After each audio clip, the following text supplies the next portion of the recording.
नमस्कार सारस्वत मित्रों, एक्जाम साथी चैनल में आप सौનું हार्दिक स्वागत है। आज આપણે તમારી સમક્ષ આજે જે કેની પરીક્ષા લેવાઈ છે એઈઆઈ ની, તો એનું પેપર સોલ્યુશન મૂકી રહ્યા છે। તો વિડીયો એક વખત જોઈ લો। આ વિડીયો તમારા મિત્રો જોડે શેર પણ કરી લો। કોઈ પ્રશ્ન ખોટો જણાય છે તો કોમેન્ટ અચૂક કરી શકો છો, જેના લીધે બીજા મિત્રો જોડે સાચો પ્રશ્ન પહોંચે। તો નીચેના પૈકી કયું સામાન્ય રીતે તરુણાવસ્થાનું લક્ષણ નથી? તો કૌટુંબિક જવાબદારી સાથે સામાજિક રીતે પરિપક્વતા ખૂબ જ વિકસે છે, એટલે કે ડી। શિક્ષણની પંચપદીના રચયિતા તરીકે કોણ ઓળખાય છે? તો ફ્રોબેલ। પરીક્ષામાં નિષ્ફળ જનાર વિદ્યાર્થી અભ્યાસ પ્રત્યે વધુ ધ્યાન આપી તૈયારી કરે તો કઈ પ્રવૃત્તિ આપણે ગણશું? તો લક્ષ્ય કેન્દ્રિત પ્રવૃત્તિ તરીકે આપણે ગણશું।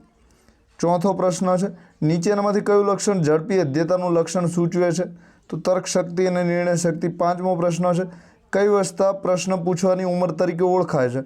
તો ઉત્તર બાલ્યાવસ્થા જે છે 7 થી 12 વર્ષ, એ પ્રશ્ન પૂછવાની ઉંમર તરીકે ઓળખાય છે।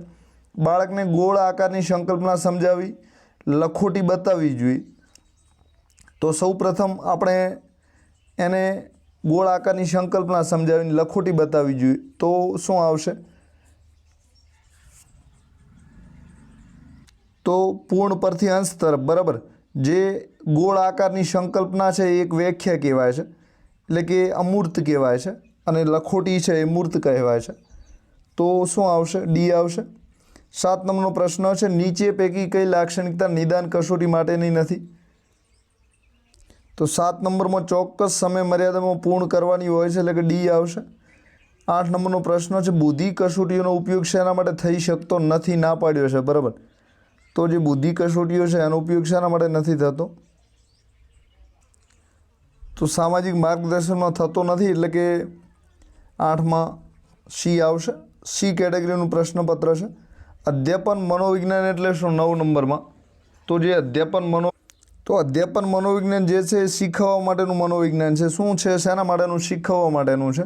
તો એનો મતલબ એ છે કે અધ્યાપન પ્રક્રિયાની સુધારણા માટેના સિદ્ધાંતો આપે છે। હવે આ 10 નંબરનો પ્રશ્ન છે, અધ્યયન, ધારણ અને વિસ્મૃતિ વચ્ચેનો સાચો સંબંધ કયો છે? તો અધ્યયન એટલે શીખવું, ધારણ એટલે યાદ રાખવું, અને વિસ્મૃતિ એટલે ભૂલી જવું। તો સાચો સંબંધ શું છે? તો વિસ્મૃતિ આપણે ક્યારે શોધી શકીએ છીએ કે વિદ્યાર્થી કેટલું શીખ્યો હતો, માઇનસ આપણે શીખ્યું તો એમાંથી માઇનસ કેટલું ધારણ કર્યું છે, બરાબર, વિસ્મૃતિ। હવે આ સંબંધ 4 આપેલા છે, એમાંથી સાચો બી જણાય છે। કયો સાચો જણાય છે? બી જણાય છે। 11 નંબરનો પ્રશ્ન છે, સમુદાય માટે શાળા ઉત્સવ અને સન્માનનો વિષય બને તેના માટે એનઈપી 2020ના પ્રકરણમાં શું બનાવવાની અપેક્ષા રાખી છે? તો સામાજિક ભાગીદારીનું કેન્દ્ર બને એવી ઈચ્છા છે એનઈપી 2020ની। 12 માહિતીનો અધિકાર અધિનિયમ 2005ના ઉદ્દેશો શું છે? તો ભ્રષ્ટાચારને કાબૂમાં રાખવો 1 નંબરનું સાચું છે। જાહેર સત્તામંડળ નિયંત્રણ હેઠળની માહિતી નાગરિકો મેળવી શકે, એ પણ સાચું છે। દરેક જાહેર સત્તામંડળ કામકાજમાં જવાબદારીનું ઉત્તેજન આપવું, એ પણ સાચું છે। દરેક જાહેર સત્તામંડળ કામકાજમાં પારદર્શિતા જાળવી શકે, તો 1 થી 4 સાચા છે, ડી, બરાબર। હવે 13 નંબરનો માહિતીના અધિકાર અધિનિયમ 2005 અંતર્ગત જાહેર સત્તાધિકારી નીચેનામાંથી કઈ ફરજો છે તે જણાવો? તો જાહેર અધિકારીએ 120 દિવસની અંદર પોતાની જે પણ માહિતી હોય ઉપયોગી, દાખલા તરીકે પોતાના રેકર્ડ છે, પોતાનું વ્યવસ્થા તંત્ર કાર્ય છે, ફરજો છે, દેખરેખ છે, જવાબદારી છે, આ બધું જ જાહેર કરવું 120 દિવસમાં, તો એ જવાબ સાચો છે। 14 નંબરનો પ્રશ્ન છે, માહિતી અધિકારને માહિતી આયોગ કયા કારણોસર દંડ કરી શકે છે? તો પ્રકરણ 5 કલમ 18 હેઠળ જે ઉપરના છે એ ત્રણેય સાચા જ છે, તો કે એબીસી દર્શાવેલ ત્રણેય આવશે। માહિતી અધિકાર અધિનિયમની કઈ કલમથી કેટલાક માહિતી જાહેર કરવામાંથી મુક્તિ આપવામાં આવી છે? તો કલમ 8 બિલકુલ સાચી છે, એટલે કે બી જવાબ આવશે। માહિતી અધિકાર અધિનિયમ અનુસાર પ્રથમ અપીલના નિર્ણયથી અસંતુષ્ટ વ્યક્તિ બીજી અપીલ કોને કરી શકે છે?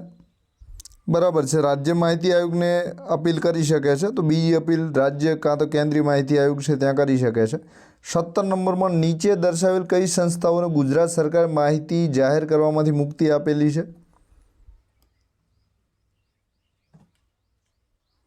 તો 17 નંબરનો પ્રશ્નનો જવાબ કોઈ જાણતા હોય તો કોમેન્ટ કરી શકે છે, નહીંતર પાછળથી મળે છે તો હું જવાબ આપું છું। 18 નંબરનો પ્રશ્ન છે, આરટીઆઈ એક્ટ 2005 મુજબ રેકર્ડની વ્યાખ્યા નીચેનામાંથી શાનો સમાવેશ થતો નથી? તો જે સૂચના મૌખિક હોય છે એનો સમાવેશ નથી થતો, કારણ કે પુરાવો મળે એવી વસ્તુ ગમે તે ચાલે છે, એટલે કે બી આવશે. RTI 2005 મુજબ ત્રાહિત પક્ષકાર એટલે કયો ગણાય છે? તો 19 નંબરમાં ત્રાહિત પક્ષકારમાં બંનેનો સમાવેશ થાય છે, એટલે કે વિધાન 1 અને 2 બંને સાચા છે, એટલે કે સી જવાબ આવશે. હવે 20 નંબરનો પ્રશ્ન છે, RTI 2005 મુજબ નીચે પૈકી કોનો સમાવેશ જાહેર સત્તામંડળમાં થતો નથી? તો 20 નંબરમાં જે સ્થાનિક સ્વરાજની સંસ્થા છે તો ભારતીય બંધારણના કાયદા પ્રમાણે છે. ગુજરાત રાજ્ય માર્ગ વાહન વ્યવહાર નિગમ છે એ સરકાર પાસેથી ધિરાણ કદાચ લેતું હોય એટલે એ પણ બિનસરકારી ન ગણી શકાય. સહકારી બેન્કો છે તો એ જે ધિરાણ આધારિત મંડળીઓ હોય છે એ પણ વધતા ઓછા અંતે જે સરકાર છે એની મદદ તો લેતી જ હોય છે, અને અત્યારે એમના પર સરકારનું નિયંત્રણ હોય જ છે, એટલે કે અમુક ઓડિટના બધું કરવા માટે હોય છે. ભારતીય ટપાલ ખાતું છે એ ભારત સરકારની જે ગ્રાન્ટ છે એનાથી ચાલે છે. તો આ રીતે જે પ્રશ્નો છે ખરેખર રદ થવાને લાયક છે, પણ આપણે જોઈએ શું થાય છે. તો અત્યારે સહકારી બેંક અને ગુજરાત રાજ્ય માર્ગ વાહન વ્યવહાર નિગમ છે આ બંને આવી શકે છે. અત્યારે એસટી વિભાગની બજેટમાં ઘણી બધી બસો પણ બહાર પડે છે, તો અત્યારે સહકારી બેંક આપણે રાખીએ છીએ. અને બાકીના સ્થાનિક સ્વરાજની સંસ્થા છે, ભારતીય ટપાલ ખાતું છે, આ બે તો 100% નથી આવતું. જે વાહન વ્યવહાર નિગમ છે એ પણ નહીં આવે, અને સહકારી બેન્કો પણ ધિરાણને બધું મેળવતી હશે સરકાર પાસે. તો જોઈએ છે આ પ્રશ્નોનું શું થાય છે. વાંધા અરજીમાં મૂકી શકાય તેવો પ્રશ્ન છે. 21 નંબરનો પ્રશ્ન છે, NEP 2020માં પ્રકરણ 5માં કોના માટે ભલામણ કરવામાં આવી છે? તો પ્રકરણ 5 જે છે એ શિક્ષકો માટે જ છે, તો સી બરાબર છે.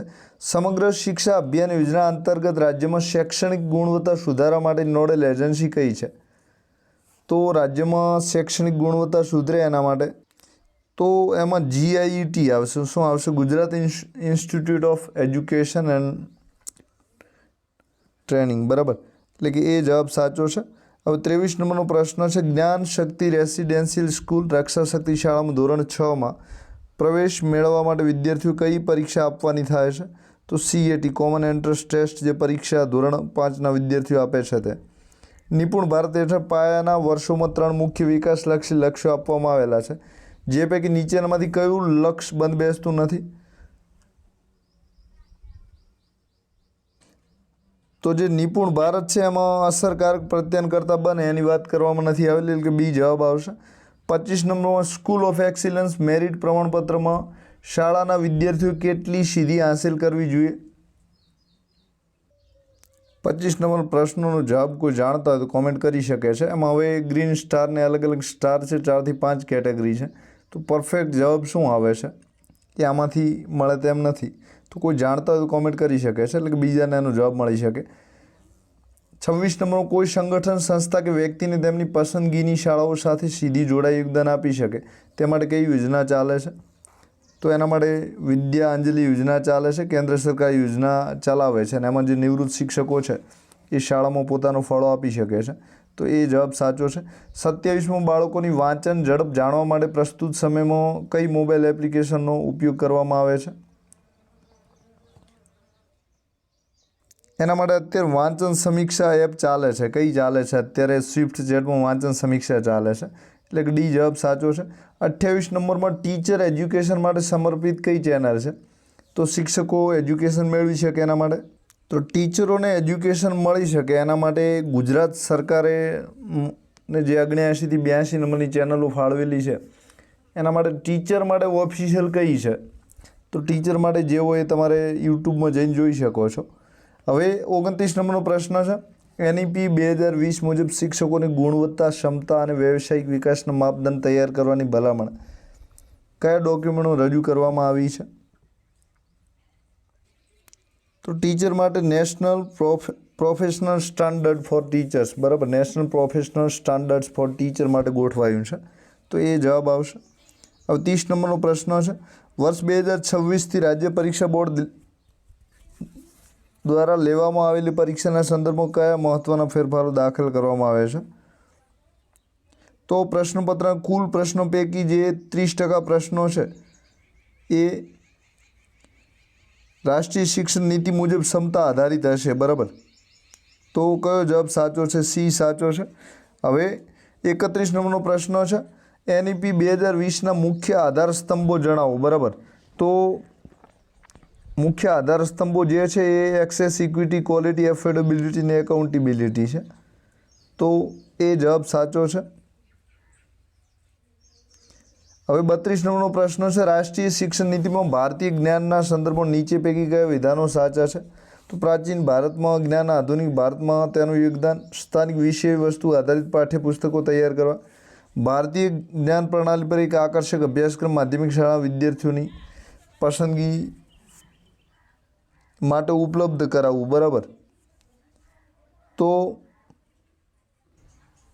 તો જે 1, 2, 3 છે માધ્યમિક શાળાના વિદ્યાર્થીઓ માટે પણ ફાળવવાનું છે ને એના સિવાયના બીજા વિદ્યાર્થીઓ છે એમને પણ ફાળવવાનું. તો ડી સાચું. 33 નંબરનો પ્રશ્ન છે, રાષ્ટ્રીય શિક્ષણ નીતિમાં વ્યવસાયિક શિક્ષણનો અભિગમ બદલવા કઈ બાબતો પર ભાર મૂકવામાં આવ્યો છે?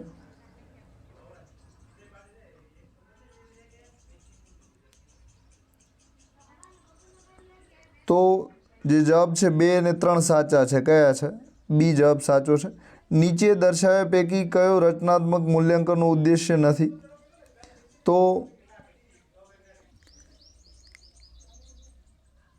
તો અલગ અલગ આપેલા છે, તો એમાંથી વિદ્યાર્થીને જે વર્ગ બઢતી આપવી એ ફાઇનલ ઉદ્દેશ્ય નથી. બરાબર, ઉપયોગી છે પણ ફાઇનલ નથી. સાથે વિદ્યાર્થીને પ્રતિપોષણ આપવું જોઈએ એ પણ જરૂરી છે, કારણ કે એના પછી નિદાન અને ઉપચારાત્મક કસોટીઓ આવે છે. વિદ્યાર્થીને માર્ગદર્શન આપવું જોઈએ. તો ડી જવાબ આવશે. કયો આવશે? વિદ્યાર્થીને માર્ગદર્શન આપવા માટે. હવે 35 નંબરમાં, રાજ્યમાં ફાઉન્ડેશનલ સ્ટેજના હોલિસ્ટિક પ્રોગ્રેસ કાર્ડની અજમાયશી ધોરણે કયા વર્ષથી અમલ કરવામાં આવ્યો? તો ઓગસ્ટ 2025માં આવ્યું છે અને 2026માં લાગુ કરવાનું છે, એટલે 2025-26 સાચું છે. રાષ્ટ્રીય શિક્ષણ નીતિ અનુસાર કયા વર્ષ સુધીમાં પ્રાથમિક શાળાના બાળકો સાર્વત્રિક મૂળભૂત સાક્ષરતા અને સંખ્યા જ્ઞાન પ્રાપ્ત કરે તે શિક્ષણ પ્રણાલીનું સર્વોચ્ચ પ્રાથમિકતા રહેશે તેવું દર્શાવેલું છે? તો 2025-26નું વર્ષ જે છે આ લાસ્ટ વર્ષ છે, અત્યારે ચાલી રહ્યું છે. તો કે બી જવાબ આવશે. હવે જાદુઈ પિટારાના સંદર્ભમાં નીચે દર્શાવેલી કઈ બાબત સાચી નથી? તો જાદુઈ પિટારો જે છે એ સી સાચું નથી. બરાબર. હવે 38 નંબરમાં, રાષ્ટ્રીય શિક્ષણ નીતિ 2020માં સૂચવવામાં આવેલ 5-3-3-4 મુજબનું શાળાકીય માળખું ગુજરાતમાં કયા વર્ષથી અમલમાં આવ્યું? તો 2023માં અમલમાં આવ્યું. બરાબર, જે જાન્યુઆરી મહિનો હતો ત્યાંથી આ 2023માં ચાલુ થયું હતું. કયા વર્ષથી અમલમાં આવ્યું છે? તો 2023માં લાગુ કરાયું. બરાબર છે. 39માં, રાષ્ટ્રીય શિક્ષણ નીતિ 2020માં શાળાઓમાં વ્યવસાયિક અને ગુણવત્તા માટેના માનકો નક્કી કરવા કઈ સંસ્થાની ભલામણ કરવામાં આવી છે? તો શાળાની ગુણવત્તા સુધારવા માટેના જે માપદંડો છે એ GSEC દ્વારા, GSEC એક જાતનો ગુણોત્સવ છે, તો એ અર્થમાં પૂછ્યું છે, તો GSEC આવશે. હવે રાષ્ટ્રીય શિક્ષણ નીતિ 2020માં નિર્દેશિત સ્વયં માટે નીચેના પૈકી કઈ વિગતો સાચી છે? તો આ પ્લેટફોર્મ ડિજિટલ ઇન્ડિયા અભિયાન હેઠળ બનાવવામાં આવ્યું છે. ભારત સરકારનું એક મફત ઓનલાઈન લર્નિંગ પ્લેટફોર્મ છે. તેમાં ધોરણ 9થી અનુસ્નાતક સુધીના કોર્સ જે છે એ ઉપલબ્ધ છે.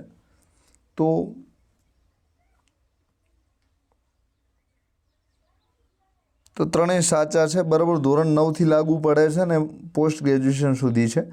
બંધારણની કઈ કલમની જોગવાઈ મુજબ સ્ત્રીઓ અને બાળકોના ઉત્કર્ષ માટે રાજ્ય ખાસ જોગવાઈ કરી શકે છે? તો બંધારણની જે કલમ 15(3) છે રાજ્યમાં જે સ્ત્રીઓ અને બાળકો છે એના ઉત્કર્ષ માટે છે, તો બિલકુલ સાચું છે.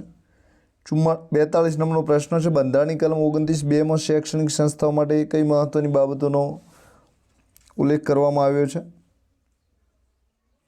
તો જે 29(2) છે પ્રવેશ માટે છે, તો મર્યાદિત જે પ્રવેશ છે એ ના કરી શકે, એટલે કે બી જવાબ સાચો છે. હવે 43 નંબર છે, અનુસૂચિત જાતિઓ, અનુસૂચિત આદિજાતિઓ અને બીજા નબળા વર્ગના શૈક્ષણિક તથા આર્થિક હિતોની સુરક્ષા માટે બંધારણીય કલમ જણાવો. તો કલમ 46 જે છે એ SC, ST અને OBC બધા છે એમના કલ્યાણ માટે છે, તો બિલકુલ સાચું છે. 44 નંબર, ભારતના બંધારણમાં માતૃભાષામાં શિક્ષણ મળી રહે તે માટેની કલમ કઈ છે? તો 350 એ જે છે માતૃભાષામાં શિક્ષણ માટેની છે, જે 348 ને 49 છે SC STના વિદ્યાર્થીઓ માટે છે. નીચેનામાંથી કયા સુધારામાં શિક્ષણ સંબંધિત જોગવાઈ કરવામાં આવેલ નથી? તો એવો કયો સુધારો છે જેમાં શિક્ષણ સંબંધિત વાત કરવામાં ના આવેલી હોય? તો 45મો બરાબર છે. 42માં જે છે શિક્ષણ માટે મોટો સુધારો કરવામાં આવ્યો, એટલે કે કલમ નંબર 45ને પછી જે મૂળભૂત બંધારણીય અધિકાર છે એ પણ દાખલ કરવામાં આવ્યો. તો બરાબર છે. 86મો સુધારો છે એ પણ શિક્ષણને લગતો છે. હવે 46 નંબરનો પ્રશ્ન છે, બંધારણના કયા સુધારા અન્વયે શિક્ષણને સમવર્તી યાદીમાં સમાવેશ કરવામાં આવ્યો છે? તો 1976માં જે શિક્ષણ હતું એ રાજ્ય લિસ્ટમાંથી કોનકટ લિસ્ટમાં એટલે કે સમવર્તી યાદીમાં પહોંચી ગયું હતું. તો 42 સાચું છે. 47 નંબર, બંધારણની કઈ કલમમાં રાજ્યના નાણાંમાંથી પૂરેપૂરી નિભાવતી શિક્ષણ સંસ્થામાં ધાર્મિક શિક્ષણ આપવાની મનાઈ ફરવામાં આવી છે? તો કલમ નંબર જે 28 છે ધાર્મિક શિક્ષણની મનાઈ ફરમાવે છે. તો બી જવાબ સાચો છે. 48 નંબરમાં અનુચ્છેદ 46 મુજબ રાજ્ય કયા વર્ગના શૈક્ષણિક અને આર્થિક હિતોની અભિવૃદ્ધિ માટે વિશેષ કાળજી લેશે?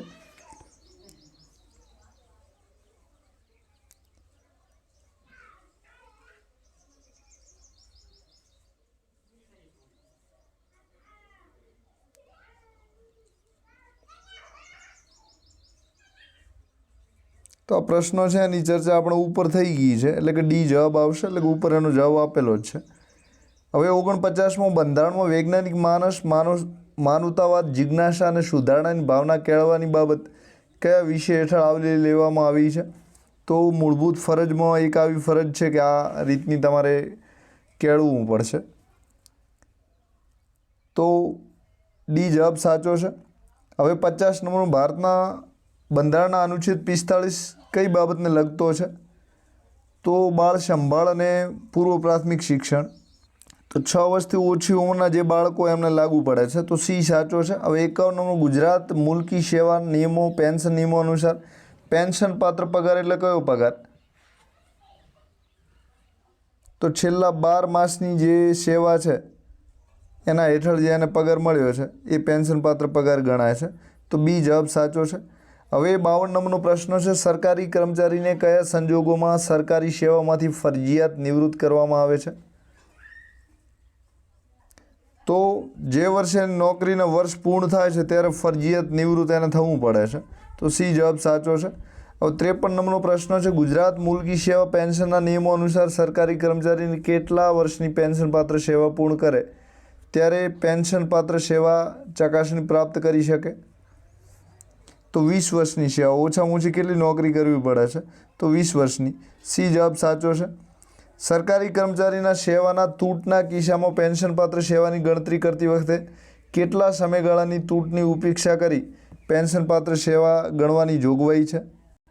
તો ઉપરનો જે પ્રશ્ન છે એમાં આપણે જવાબ જોઈ લઈએ કે શું આવશે.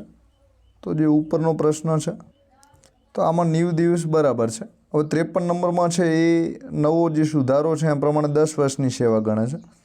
કેટલી સેવા ગણે છે? 10 વર્ષની. તો સુધાર દેજો. અને પછી એક બીજો હતો પગારવાળો, તો આમાં પણ ડી સાચો છે, એટલે કે 10 મહિનાની સેવા આધારે જે એને પગાર મળે છે એ ઉપાર્જિત કરેલો સરેરાશ પગાર છે.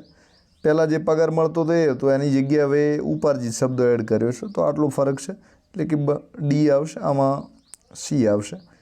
હવે આમાં 90 દિવસ બરાબર છે.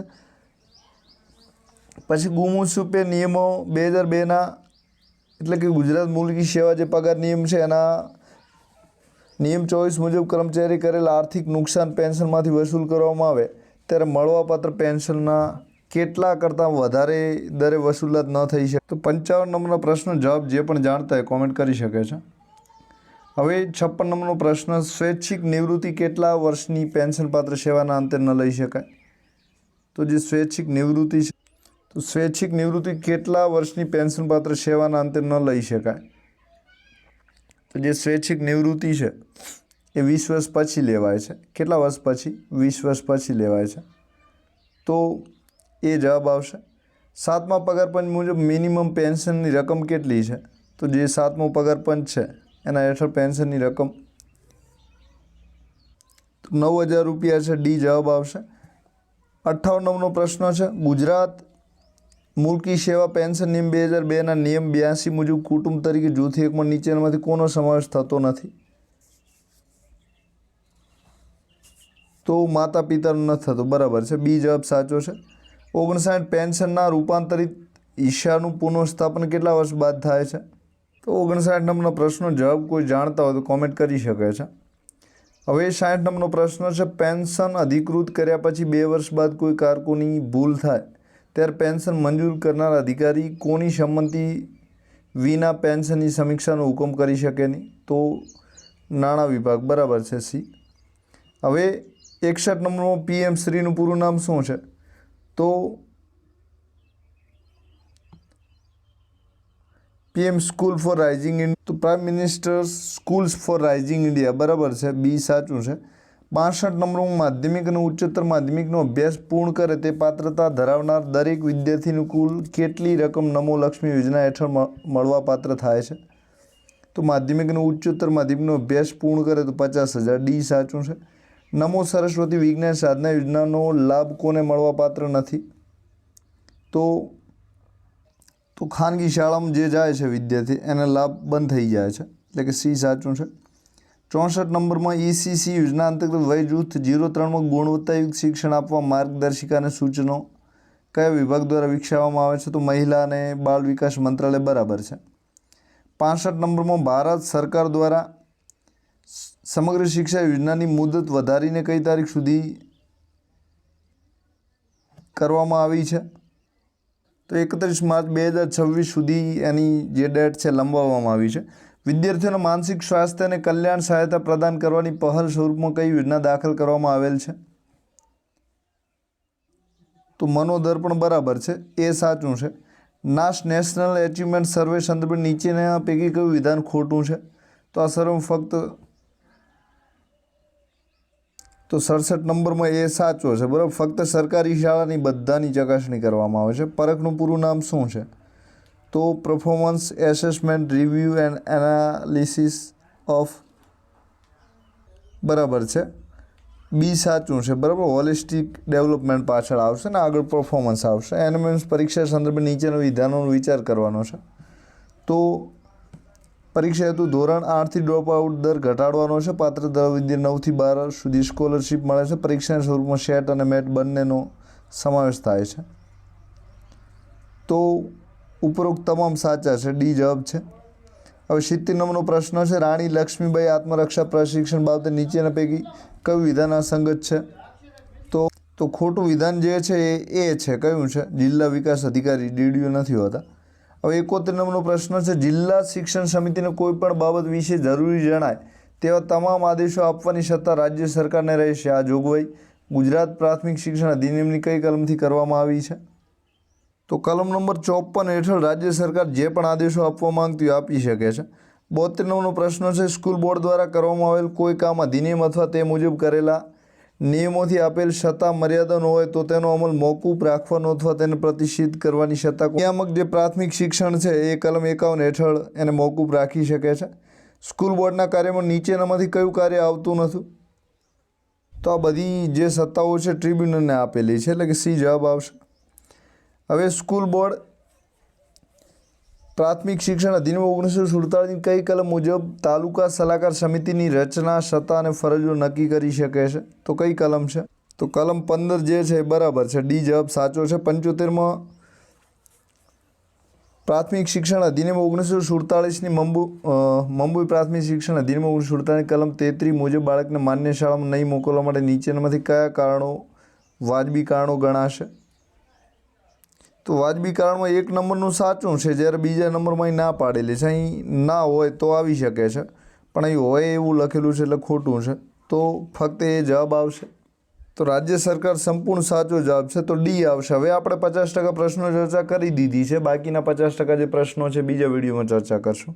તો આપ સૌનો આભાર, થેન્ક યુ વેરી મચ। અને જે બીજો વિડીયો છે 1.5 કલાકમાં તમને મળી જશે।